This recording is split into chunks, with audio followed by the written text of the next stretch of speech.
Hello friends, मैं Pritam Kumar ji, position writer, Bihar से बिल्कुल आप सभी का अपने channel Pritam short and learning में स्वागत करता हूं। फ्रेंड्स, आज का हिंदी डिक्टेशन जो 60 WPM के स्पीड से रहेगा, जिसमें कुल वर्ड 570 है, इसलिए डिक्टेशन को लास्ट तक नोट डाउन करके ट्रांसक्राइब करेंगे, क्योंकि यह लीगल डिक्टेशन है फ्रेंड्स, जो कि कोर्ट एग्जामिनेशन के लिए काफ़ी महत्वपूर्ण है। फ्रेंड्स, अगर आप मेरे चैनल पे पहली बार विजिट किए हैं तो चैनल को कृपया सब्सक्राइब कर लेता, बेल बटन को भी जरूर प्रेस करें। अगर ओल्ड सब्सक्राइबर हैं तो इस डिक्टेशन को अपने ग्रुप में भी शेयर कीजिए। Be ready for dictation.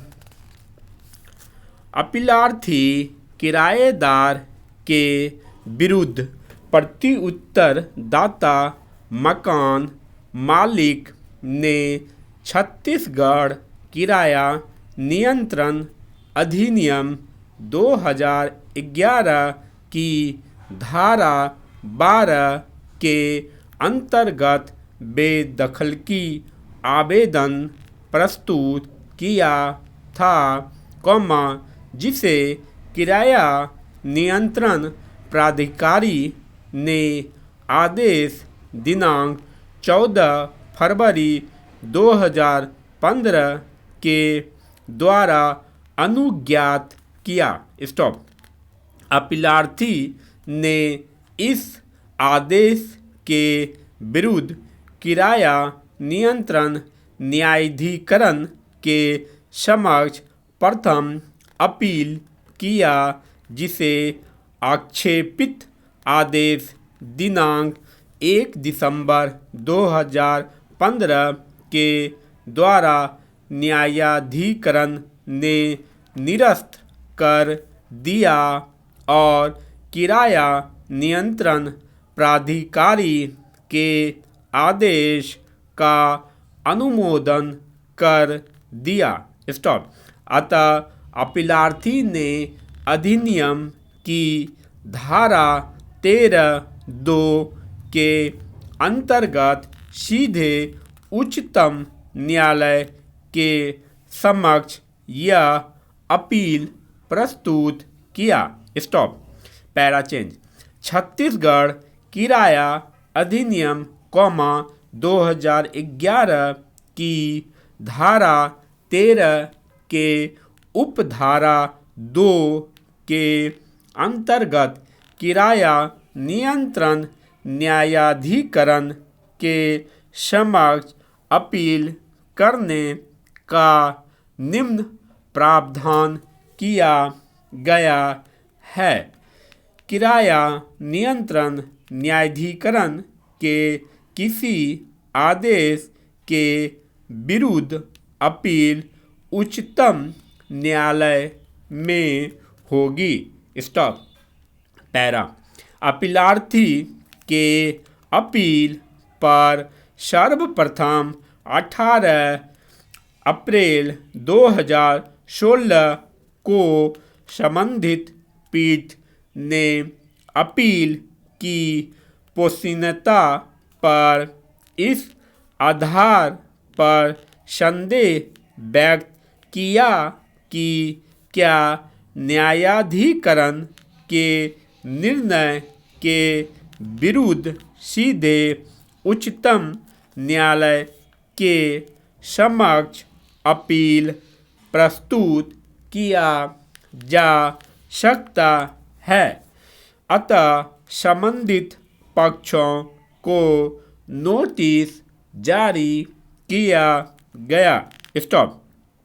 बहस के दौरान एडवोकेट जनरल छत्तीसगढ़ ने तर्क प्रस्तुत किया कि छत्तीसगढ़ किराया नियंत्रण अधिनियम 2011 को राष्ट्रपति की सहमति प्राप्त है। स्टॉप। इसलिए धारा 13 उपधारा 2 को भारत के संविधान के अनुच्छेद 138(2) और 200 का संरक्षण प्राप्त है। स्टॉप। इसलिए यह एक वैध विधि है। स्टॉप। दूसरी तरफ भारत सरकार की ओर से यह तर्क उठाया गया कि राज्य सरकार ऐसा विधि निर्माण करने के लिए सशक्त नहीं है। स्टॉप। अतः संबंधित पीठ ने आदेश दिनांक 19 अप्रैल 2017 के द्वारा विधि प्रश्न विनिश्चित करने हेतु एक संविधान पीठ के गठन अनुच्छेद 145(3) के लिए मामले को मुख्य न्यायाधीश को निर्देशित कर दिया। स्टॉप। तदनुसार यह मामला इस संविधान पीठ के द्वारा सुना और विनिश्चित किया गया। स्टॉप। संविधान पीठ के समक्ष विनिश्चय के लिए मुख्य प्रश्न यह था कि क्या छत्तीसगढ़ किराया नियंत्रण अधिनियम 2011 की धारा 13 उपधारा 2 का प्रावधान इसे अधिनियमित करने हेतु छत्तीसगढ़ राज्य सरकार की विधायी सक्षमता के अभाव के कारण अधिकारातीत है। स्टॉप। पैरा।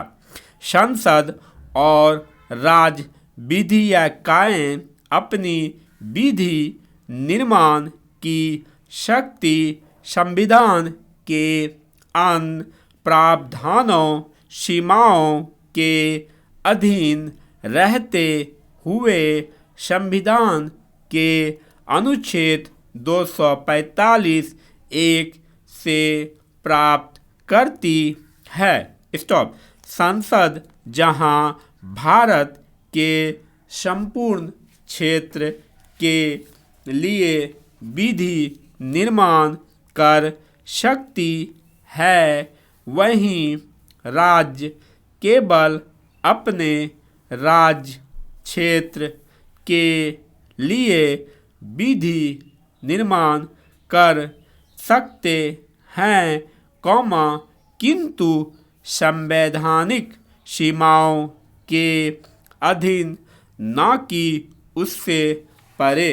स्टॉप। अनुच्छेद 246(1) और 3 के प्रभाव में संसद संघ सूची 1 एवं समवर्ती सूची के विषयों पर कानून बना सकती है, जबकि राज्य अनुच्छेद 246(1) और 3 के अधीन रहते हुए ही राज्य सूची के विषयों पर कानून बना सकती है। स्टॉप। इस प्रकार प्रश्नगत विषय संघ सूची के सूची 1 का प्रविष्टि 77 राज्य सूची की प्रविष्टि 8 और 65 तथा समवर्ती सूची की प्रविष्टि 6 से संबंधित हैं। स्टॉप। पैरा। संविधान के अनुच्छेद 124 के अंतर्गत उच्चतम न्यायालय की स्थापना किया गया है और अनुच्छेद 131 से 145 के अंतर्गत इसके शक्तियों एवं कृत्यों का उल्लेख किया गया है, किंतु संविधान में ऐसा कोई भी प्रावधान नहीं है, जो किसी राज्य विधियिकाएं द्वारा निर्मित किसी विधि के अधीन किसी न्यायाधिकरण के आदेश से सीधे उच्चतम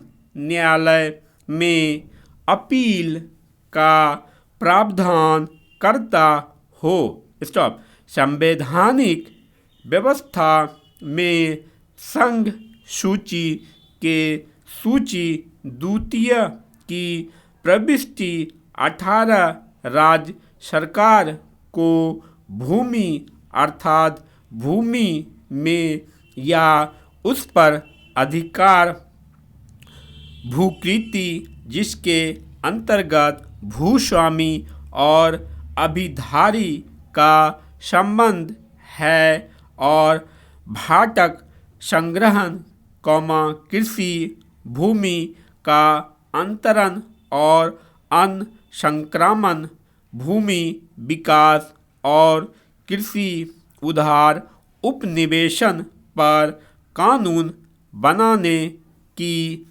शक्ति प्राप्त है। Finally stop. Thanks for watching.